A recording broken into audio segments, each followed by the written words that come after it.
Hello everybody, welcome to episode 23 of Shonen Shorts, where today we'll be going over the July 12th issue of Weekly Shonen Jump. Now this week, I read Under Doctor, Hell Formula, Canon Master, and then Hunter x Hunter. So to start off with Under Doctor, once again kind of a boring chapter this week. We saw as Shuli and Haji were up in the mountains helping this individual who had been attacked by this assassination group up in those mountains. And we see, in fact, as they end up running into these assassins known as the Hawkins Six. And with this, we see as they ultimately end up fighting them and do pretty well. I guess we see that Shu Li still has his moves. Also, we learn that Shu Li has reached education level of a high school entrance exam. And we kind of see as they fight and everything. And at one point, we see as the Hawkins 6 are narrowed down to 1. And during this time, the 1 gets desperate and he ends up spraying his gunfire, which almost hits the patient, but ultimately Haji ends up taking the bullet for the patient. And then we see as a Haji ultimately operates on himself, taking out one of the bullets, but he has another bullet within him, and he asks Shu Li to operate on him here. I'm really kind of starting to lose a little bit of faith in Under Doctor, because, I mean, yeah, it's good, it's interesting, but where's the main plot? We were supposed to be learning about Asclepius. Asclepius was set up as the big bad of Under Doctor, and we haven't got anything else in them. Like, I know maybe it's cooking up to something, but, like, still, it's kind of, I guess, disheartening to see as Asclepius is not focused on. But to Hall Formula, this chapter was a little bit less climactic than the previous ones, but it was a vital part in Miharu's training. So we see as Miharu, after his practice with the simulation with Hinokura, we see as he goes to a actual racetrack where, not an actual racetrack, but a go-kart racetrack where he can practice his steering abilities, because these are like very high quality go-karts and everything, so they can go super fast and they replicate the actions of driving an actual Formula 1 car very well. So he says what he starts doing is he puts a potato chip on his hands, and so therefore if he squeezes too tightly on the wheel and it just kind of alters his driving method from what he's supposed to be doing, then he will fail. And we see as he keeps trying at this, he does it for an entire night at one point, but he does end up acquiring this necessary ability to become the best driver he can be, and to ultimately get trained by Kyogoku, or whatever his name was. I know his name was, can't remember, I believe it was Kyogoku. The Maeda, it was, I would just say Kyogoku, because I'm pretty certain that was his name. The professional racer that has kind of been above him as a tutor in a way so far, but not really, since he hasn't taught him anything yet. But yeah, so we see that he kind of goes about this, and he ultimately does end up achieving it in the end and is able to pass his potato chip challenge. So, for Canon Master was once again a very good chapter. It was more of a setup chapter, because we see as Ur and Bahrat ultimately end up in the capital of the kingdom of Saldaga, which is Sandasius.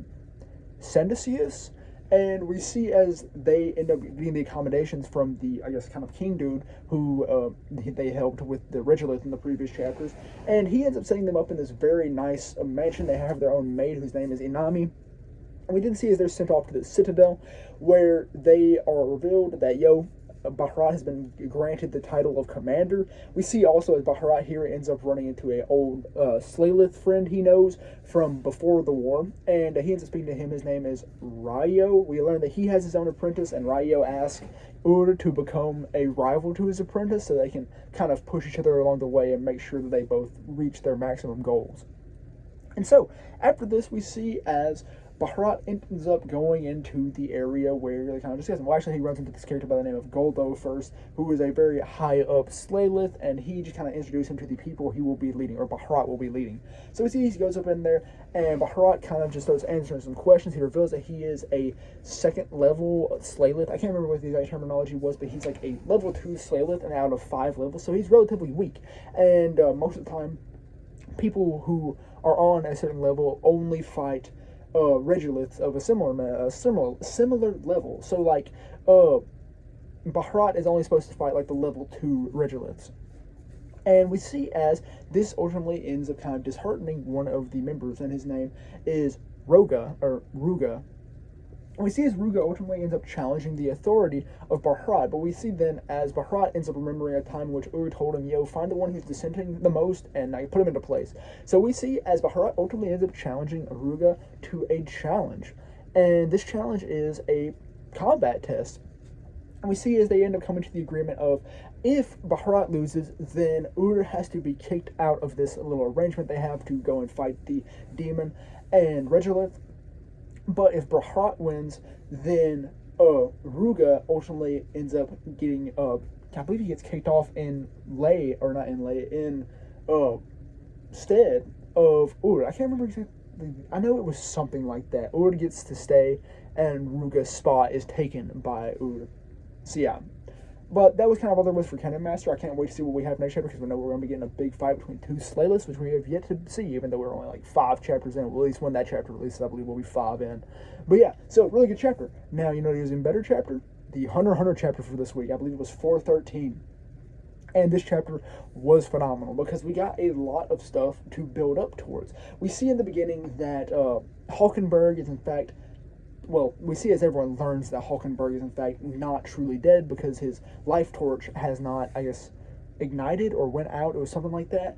And they learn that his soul is in fact still out there, even though his body is dead. We then end up swapping to the perspective of Benjamin, First Prince Benjamin, who is contemplating about how or who poisoned him with it. I believe it's the TSK-17 poison.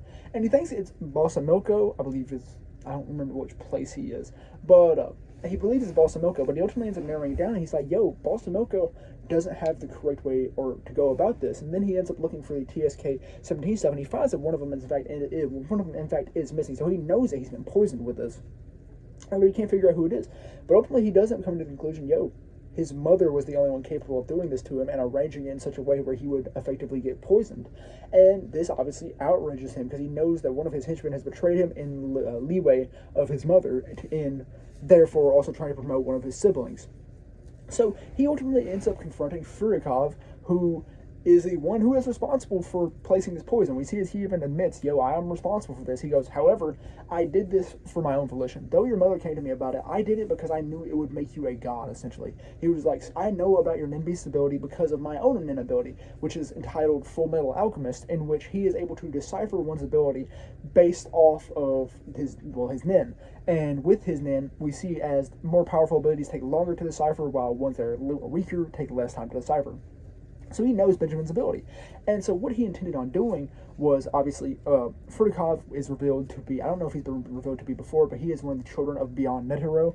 So he has the curse with him, and he was frightful that Benjamin was his mark. So what he wanted to do was ensure that Benjamin died before him, and therefore his Nin Beast would reflect this onto Furikov. So when Furikov died, Benjamin would become essentially a god, an immortal Nin Beast, and his Nin Beast would not be destroyed, as compared to if Furikov died first, then so would Benjamin, and his Nin Beast would be destroyed, and therefore he would be eradicated. So we see now as Benjamin has this plan of becoming a Nin god on his mind. And with this, we see as he ends up declaring martial law to take place, I believe it was at hour 14:15, so 2:15. And he ultimately plans to declare martial law, in which everything's going to be shut down. Anyone who is out and about is going to be killed carefully, he specifies. And he plans for all of the royal princes to be set into room 1001. And we see as he is specifically planning to take down Princess Camila and Sadernich, I don't have no clue how to say his name, because I've only ever read it, and I don't watch any Hunter x Hunter, I guess, extracurriculars. But yeah, the fourth prince.